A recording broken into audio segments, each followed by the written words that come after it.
Before the Brady Bunch charmed America, another groundbreaking family sitcom lived in a castle with a 150-pound sheepdog who received more fan mail than most Hollywood stars.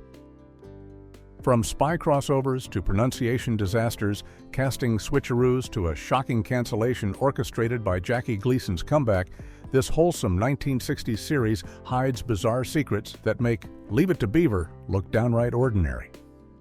Fact 1. Barbara Rush was originally cast before Patricia Crowley ever stepped onto the set of Please Don't Eat the Daisies. Another actress was supposed to bring the character of Joan Nash to life. Back in 1964, when NBC first announced the television adaptation of Gene Kerr's best-selling book, Barbara Rush was the name attached to the project as the intended star. Rush was a well-established actress at the time, having appeared in numerous films and television shows throughout the 1950s and early 60s, so her casting made perfect sense for the network's new family sitcom. However, somewhere between the initial announcement and the show's premiere on September 14, 1965, a significant change occurred behind the scenes. Patricia Crowley ended up landing the role of Joan Nash instead, becoming the face of the series for all 58 episodes across its two-season run.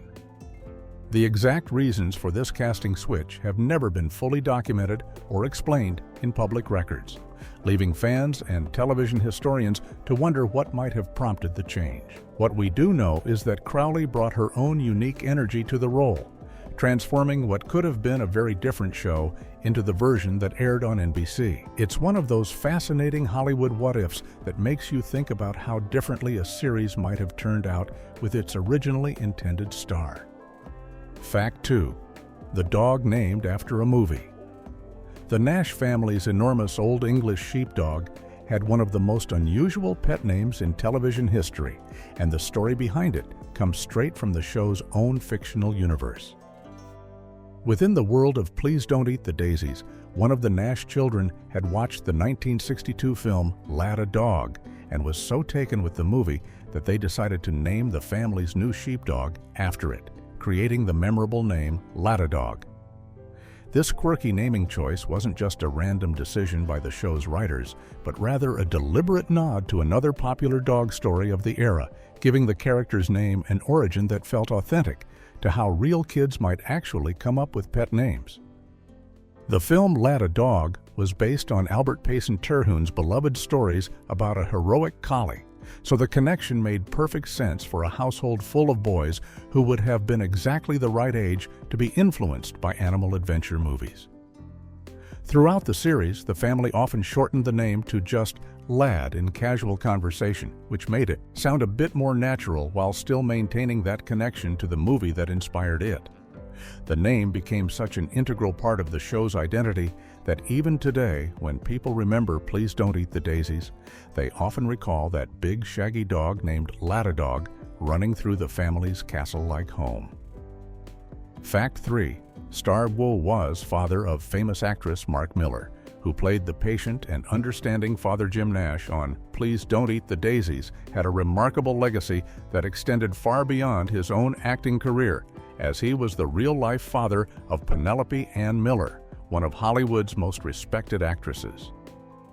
While Mark was building his television career in the mid-1960s with this family sitcom, his daughter Penelope was just a toddler, born in January of 1964. She would grow up watching her father work in the entertainment industry and eventually follow in his footsteps, though she would achieve even greater acclaim than he did. Penelope Ann Miller went on to earn a Tony Award nomination for her powerful performance in the Broadway revival of Our Town, and became a sought-after film actress starring opposite Al Pacino in the critically acclaimed crime drama Carlito's Way in 1993. Her other notable film credits include The Freshman with Marlon Brando, Kindergarten Cop with Arnold Schwarzenegger, and The Artist, which won the Academy Award for Best Picture. Mark Miller wasn't just an actor on Please Don't Eat the Daisies, but also tried his hand at writing for the series, even earning an Emmy nomination for the 1966 episode titled The Magnificent Muldoon. After Daisies ended, he continued to work in Hollywood as both a writer and producer, most notably co-writing the screenplay for A Walk in the Clouds, starring Keanu Reeves, showing that creative talent truly ran in the Miller family. Fact 4. The Man from UN Sealy crossover. In one of the most surprising crossover events of 1960s television, the wholesome family sitcom Please Don't Eat the Daisies brought in actual secret agents from one of the era's hottest spy shows. The first season episode, titled Say Uncle, which aired on January 11, 1966, featured Robert Vaughn and David McCallum appearing fully in character as Napoleon Solo and Ilya Kuryakin, the beloved agents from NBC's hit series The Man from UNCLEUR.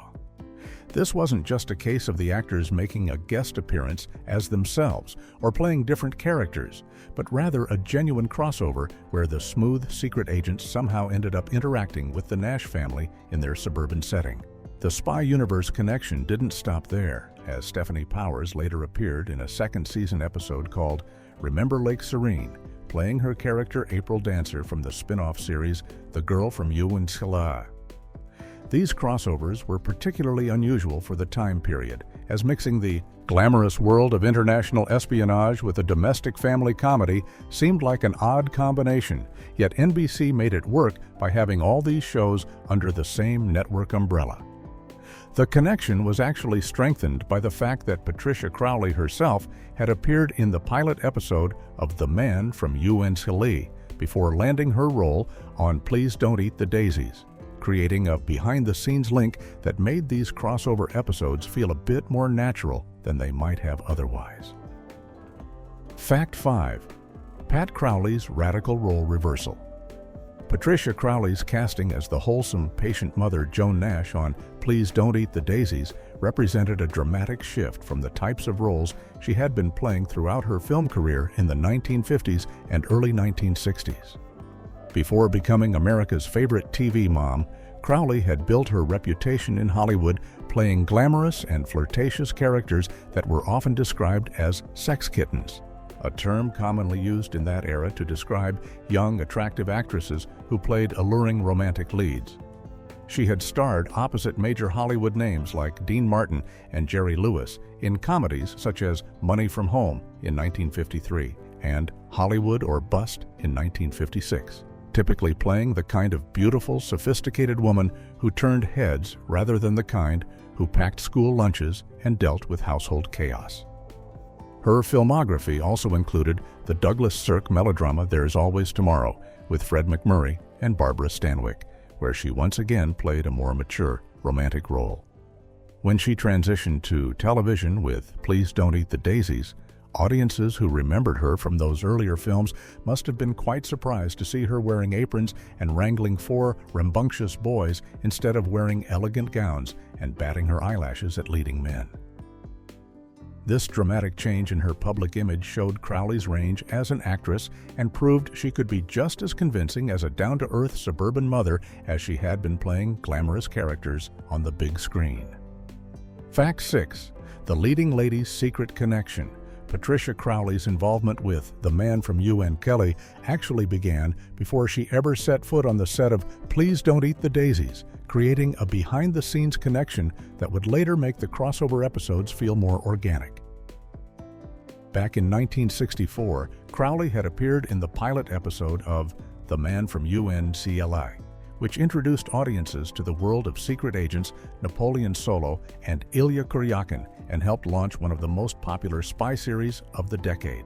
This early connection to the spy show meant that when Please Don't Eat the Daisies premiered the following year, Crowley already had established relationships with the producers and creative team at NBC who were overseeing both series.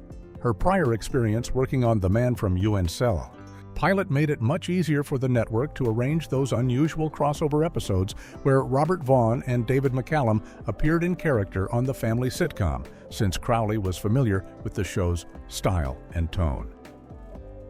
It's likely that without this pre-existing connection, the idea of bringing secret agents into a wholesome suburban family comedy might never have happened at all, as it would have seemed too strange a combination. The fact that the star of Please Don't Eat the Daisies had already worked in the spy universe made the crossover feel less random and more like a natural collaboration between two NBC shows that happened to share some history. Fact 7. The real-life castle that inspired it all. The quirky, castle-like house that served as the Nash family home on Please Don't Eat the Daisies wasn't just a product of a set designer's imagination, but was actually inspired by a real and remarkably eccentric mansion in Larchmont, New York.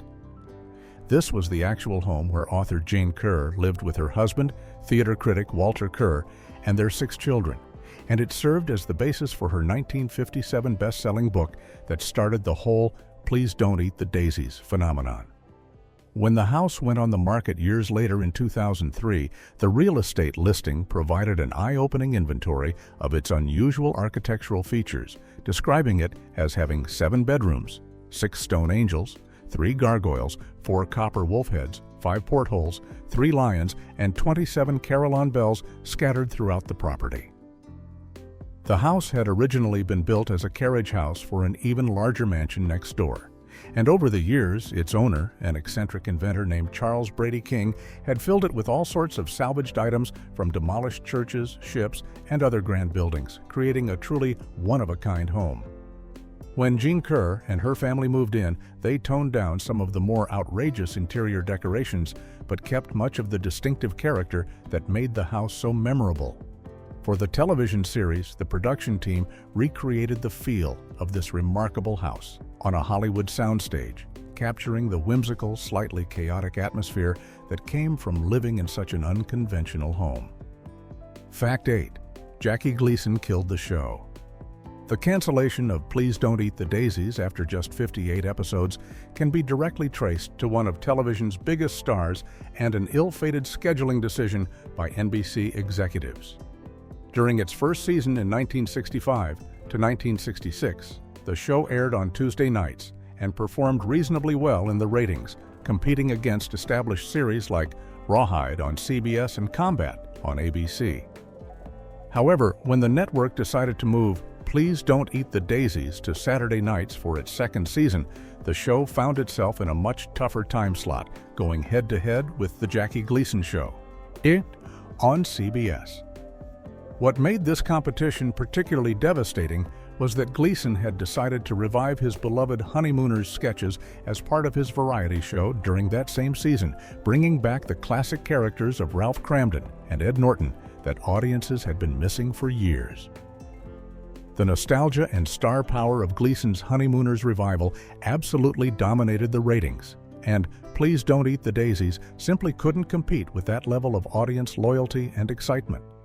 The show also faced competition from The Lawrence Welk Show, making Saturday night an incredibly crowded and difficult battlefield for a family sitcom.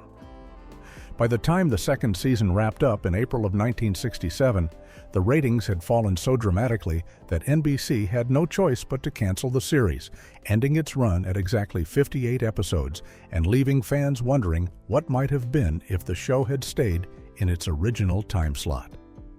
Fact 9. Danny Thomas saved it temporarily. Please Don't Eat the Daisies was actually living on borrowed time during its second season, having narrowly escaped cancellation thanks to an unexpected twist of fate involving one of television's biggest producers. After the first season wrapped in the spring of 1966, NBC executives had already made the decision to pull the plug on the show, believing it hadn't quite found its audience despite decent ratings on Tuesday nights. The network had other plans for that time slot and was ready to move on from the Nash family's adventures. However, legendary television producer and star Danny Thomas, who had created hits like The Danny Thomas Show and would later produce The Andy Griffith Show, was in the process of developing a new sitcom for NBC that was supposed to fill a slot in the network's schedule. When Thomas learned that his new project would be placed in the specific time slot NBC had planned for it, he unexpectedly decided to abandon development of that sitcom altogether, leaving the network scrambling to fill the gap in their lineup. Rather than rush to find a completely new show, NBC executives decided to give Please Don't Eat the Daisies an unexpected reprieve, moving it to Saturday nights for a second season instead of canceling it outright. While this decision gave the show another year of life, the Saturday night slot would ultimately prove to be even more challenging than Tuesday nights had been, leading to the series' eventual cancellation after that second season ended in 1967. Fact 10. The child stars were real twins. The Nash family's youngest children, twins Trevor and Tracy, were portrayed by genuine identical twins, Jeff and Joe Fithian, who brought an authentic quality to their roles that would have been impossible to achieve with two unrelated child actors. The Fithian brothers were born on February 26, 1958, in Van Nuys, California, arriving just 12 minutes apart, and they were only 7 years old when Please Don't Eat the Daisies premiered in 1965. Before landing their roles on the sitcom, the twins had already begun their entertainment careers at an incredibly young age, appearing in television commercials when they were just 1 year old, and even landing a small role in the 1964 film What a Way to Go, starring Shirley MacLaine and Paul Newman. The boys attended St. Elizabeth's School in Van Nuys while filming the series, and they were part of a large family that included 5 older brothers and sisters. After Please Don't Eat the Daisies ended in 1967, the Fithian twins gradually moved away from acting, and by the 1980s they had found an entirely different career path working as assistant cruise directors on cruise ships, where they hosted trivia contests and organized entertainment activities for passengers. In the mid-1990s, one of the twins even attended an anniversary reunion event for their old elementary school, and years later in 2001, both brothers made an appearance at the Hollywood Collectors Show, giving fans a rare opportunity to meet the grown-up versions of those adorable twin boys from the show. Fact 11. Cartoon voices invaded live action.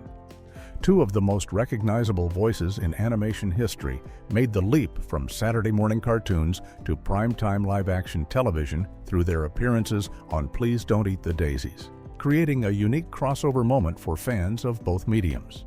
Gene Vanderpyle, who provided the voice of Wilma Flintstone on The Flintstones, appeared in multiple episodes of the sitcom, and for sharp-eared viewers who grew up watching Hanna-Barbera cartoons, hearing that distinctive voice coming from a real person on screen must have been a delightfully surreal experience.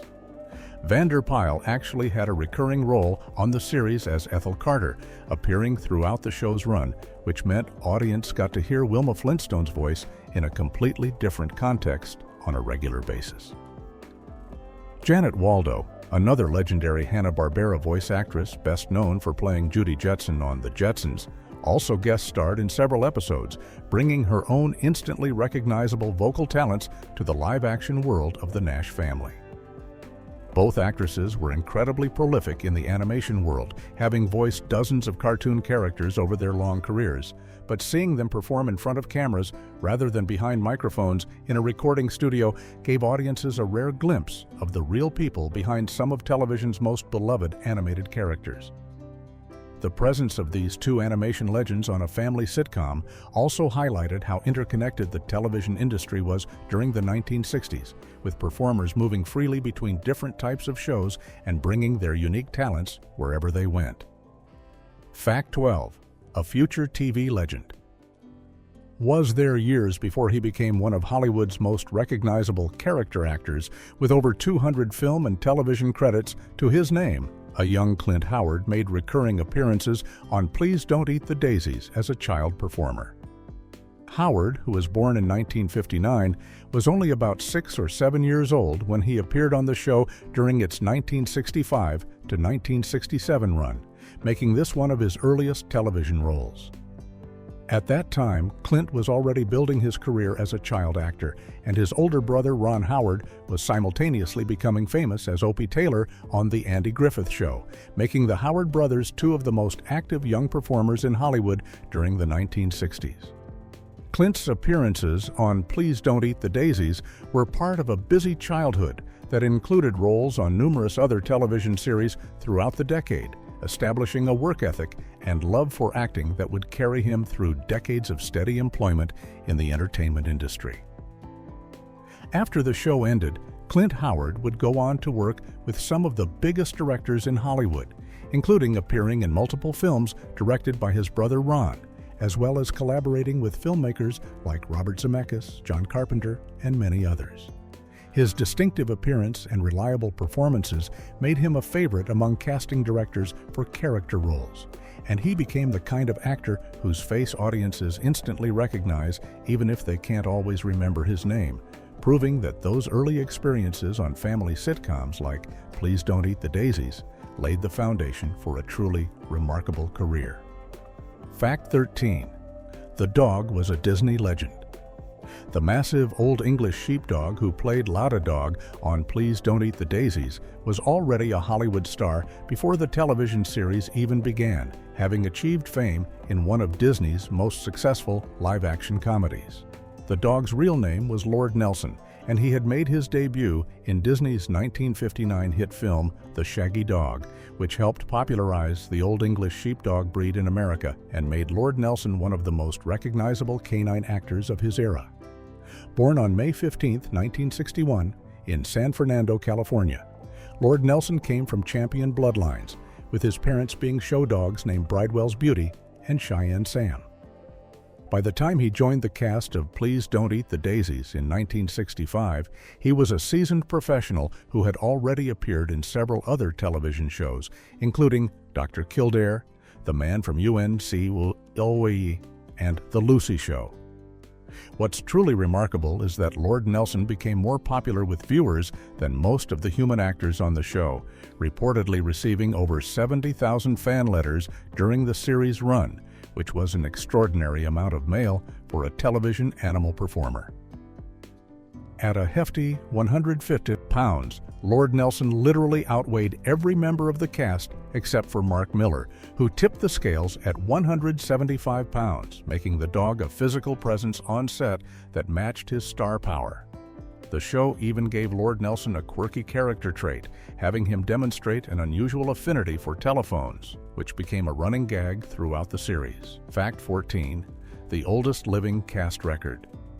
For more than 5 decades after Please Don't Eat the Daisies ended its run in 1967, the show held a remarkable and bittersweet record in television history that spoke to both the youth of its cast and their longevity. The series had the distinction of being the oldest television show with an entire main cast still living, meaning that every principal actor who appeared in the opening credits had survived well into the 21st century, which is an extraordinarily rare achievement for any program that aired in the 1960s. This remarkable streak continued year after year, with Patricia Crowley, Mark Miller, and all the child actors who played the Nash Boys defying the odds and remaining alive long after many of their contemporaries from other shows had passed away. The record finally came to an end on February 10, 2021, when Kim Tyler, who had played the eldest Nash son, Kyle, passed away at the age of 66. Tyler's death marked the first loss from the show's main cast and meant that Please Don't Eat the Daisies could no longer claim this unique distinction, though it had held the record for an impressive 54 years. The fact that the entire cast survived together for so long is particularly noteworthy, considering that the show featured several child actors who were quite young during filming, and maintaining that perfect record across more than half a century represents a statistical rarity in television history that very few other series have ever achieved. Fact 15. Ellen Corby's pre-Walton's role. Years before Ellen Corby became a beloved fixture in American households as Grandma Esther Walton on the iconic family drama The Waltons, she was already perfecting her portrayal of warm maternal characters through her recurring role on Please Don't Eat the Daisies. Corby appeared in multiple episodes of the sitcom as Martha O'Reilly, the Nash family's tolerant and understanding housekeeper who helped keep the chaotic household running smoothly despite the antics of 4 rambunctious boys and an enormous sheepdog. Her appearances on Daisies during 1965 to 1967 came a full 5 years before she would land the role that would define her career when The Waltons premiered in 1972. By the time she joined the cast of Please Don't Eat the Daisies, Corby was already a veteran character actress with decades of experience in Hollywood, having appeared in countless films and television shows since the 1940s, and she had even earned an Academy Award nomination for Best Supporting Actress for her role in the 1948 film I Remember Mama. Her work as Martha O'Reilly on Daisies showcased the same gentle wisdom and patient understanding that would later make her portrayal of Grandma Walton so memorable, proving that she had been honing that particular type of character for years before the Waltons made her a household name. Corby would go on to win 3 Emmy Awards for her work on The Waltons and remain with that series until 1979, cementing her legacy as one of television's most cherished grandmotherly figures.